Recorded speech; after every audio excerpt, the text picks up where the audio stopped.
The Big Ricky? A committee has been formed to propose building a monument to Ricky Ponting in his home suburb of Mowbray. It has even identified a prominent site. Great news for Launceston and cricket tragics everywhere. Hello and welcome to Media Watch. I'm Monica Attard. The Examiner's front page wasn't first with the news of the Big Ricky. A week before, Hobart radio station CFM kicked it off. Launceston City Council, good morning, this is Abby. Yeah, g'day. Look, I'm ringing up about a statue we want to put up. Where did you want to put it? In Mowbray. I'm the secretary of the Mowbray Ricky Ponting Memorial Statue Committee. Because Ricky's from Mowbray, of course. He's a Mowbray boy. We'll put one leg on one side of the road, one on the other, so you drive underneath him, which I think is just an absolute legendary idea. CFM's prank call came from Dave Noonan, one half of the station's Kim and Dave breakfast show. The Hobart announcers were just having a little fun at Launceston's expense.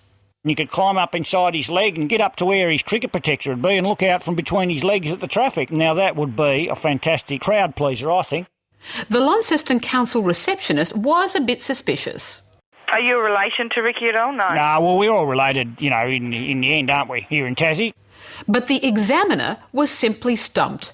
The paper devoted part of its front page and all of page 3 to a serious consideration of the hoax proposal.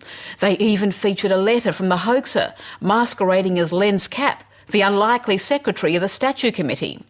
Launceston Radio, including the ABC, followed up the story, while down the road in Hobart, the hoaxers were simply stunned and delighted. You've got to go and get a copy of the Examiner. You'll laugh. We haven't stopped. There's a front page story with a photo, a mock-up, and then it's the whole page. Oh, my God. Oh, I'm embarrassed for Launceston. The Examiner didn't seem too embarrassed. In fact, it took 2 weeks before the paper printed a decent apology to its readers.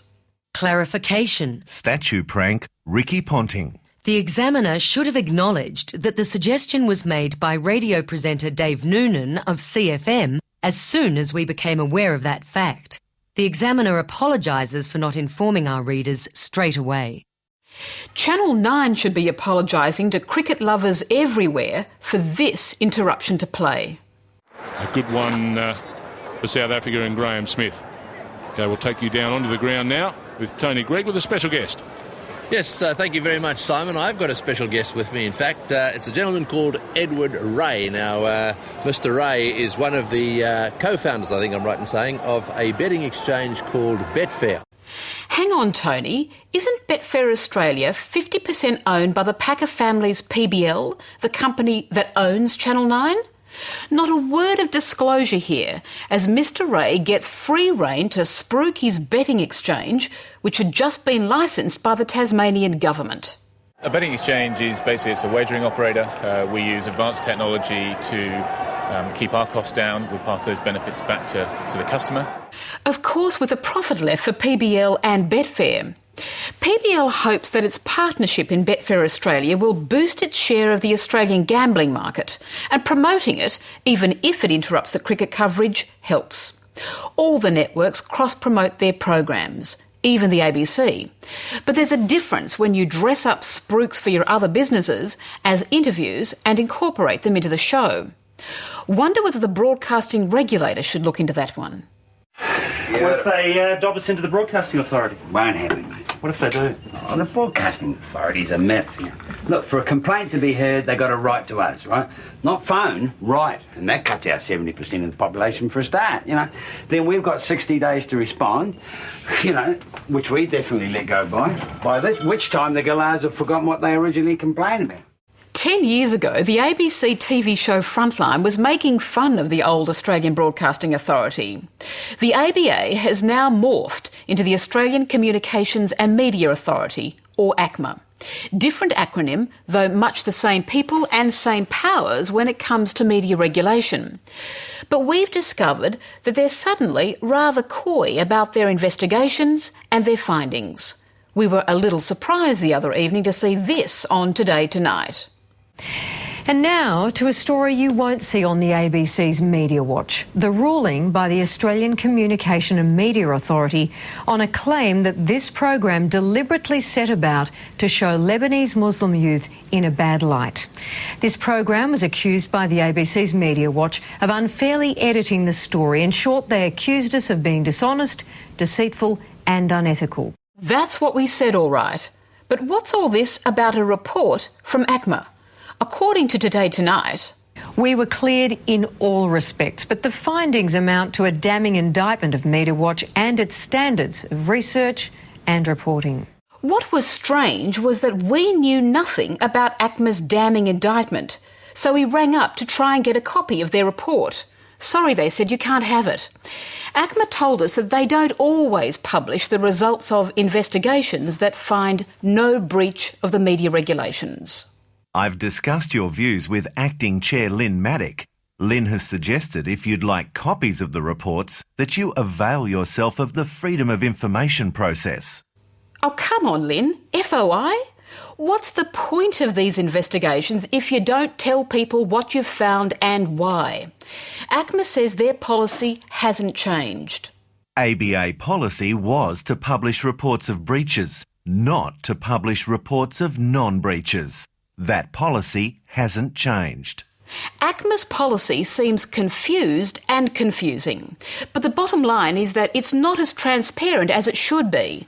The public has a right to know what the regulator's doing. But not to worry, we've got a copy of the Today Tonight report and we're happy to publish it on our website so that everyone can see the reasons for ACMA's decision. Not that we think much of their reasoning. We still think Today Tonight was out of line. Just as we think 2GB's Alan Jones was out of line in the week before the Cronulla Riots. What kind of grubs? Well, I tell you what kind of grubs this lot were. This lot were Middle Eastern grubs. There we go. You're not allowed to say it, but I'm saying it. The people Alan Jones is talking about were responsible for the assault of 2 lifeguards at Cronulla Beach on December 4th last year. That incident sparked the Cronulla Riots, and Alan Jones was in the thick of it. John has a good answer. He says it seems the police and the council are impotent here, all rhetoric, no action. My suggestion is to invite one of the biker gangs to be present in numbers at Cronulla Railway Station when these Lebanese thugs arrive. It'll be worth the price of admission to watch these cowards scurry back onto the train for the return trip to their lairs. Australians old and new shouldn't have to put up with this scum. Peters of Kensington's range of gift hampers are designed to contain useful goodies. Oh, there's a stack of them, aren't there? Now that's a skill to move seamlessly from inciting violence to inciting shoppers. Following 3 complaints to ACMA, an investigation has begun into Alan Jones's broadcasts over the week before the riots. ACMA were at first reluctant to confirm the existence of the Jones investigation, but they'll certainly have a lot to work with. If the police can't do the job, the next tier is us. Yeah, good on you, John. Now, my grandfather was an old digger, and he used to say to me when we were growing up, listen, shoot one, the rest will run. Right? Right? Every day for a week, Alan found time to let his listeners air their real or imagined grievances against those men of Middle Eastern appearance. We sat down on a picnic blanket and they kept kicking footballs at us. Well, Australia is for all Australians, isn't it? Well, it is, Alan. And there's a standard that has to apply, and if you don't meet that standard, you should be rounded up. And if we don't have enough police, what's wrong with getting the army in? Yeah. Get these blokes a bit of a rifle butt in the face and they'll back off. They're cowards.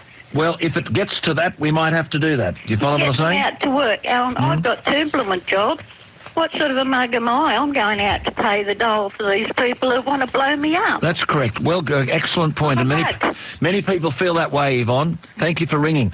You get the idea. ACMA is also investigating a complaint against Jones's colleague Brian Wilshire. We Australians do not have to apologise for anything. My anger is reserved for the politicians and bureaucrats who conspired to bring in people who were guaranteed to be incompatible and have demonstrated that in every country into which they have moved. Absolutely. Look, I couldn't agree with you. Many of them have parents who are first cousins, whose parents were first cousins because of the culture. It's not a religious thing, doesn't say this in the Quran, but it's a cultural thing from some part of the world to have parents that are very closely related. The result of this is inbreeding, the result of which is uneducationable people and very low IQ. 2GB sent Brian off on an early summer break for that one and broadcast this apology. 2GB management, in consultation with Brian Wilshire, wishes to unreservedly retract certain comments made in last night's show. Brian has unreservedly retracted those comments and wishes to apologise for any offence caused. Well, not quite unreservedly. Brian has told us, I did as I was told. I haven't vilified anybody. I was just talking about culture as everyone does. It is an outstanding example of the media not doing its homework and acting like a kangaroo court. Which brings us back to ACMA. We can't wait for their findings, and we'll try to report them to you, bearing in mind that if ACMA finds neither Jones nor Wilshire breached the radio code of practice, then they don't have to publish their reports to explain why. You can hear more of what Alan and Brian had to say on our website, abc.net.au/MediaWatch. Until next week, good night.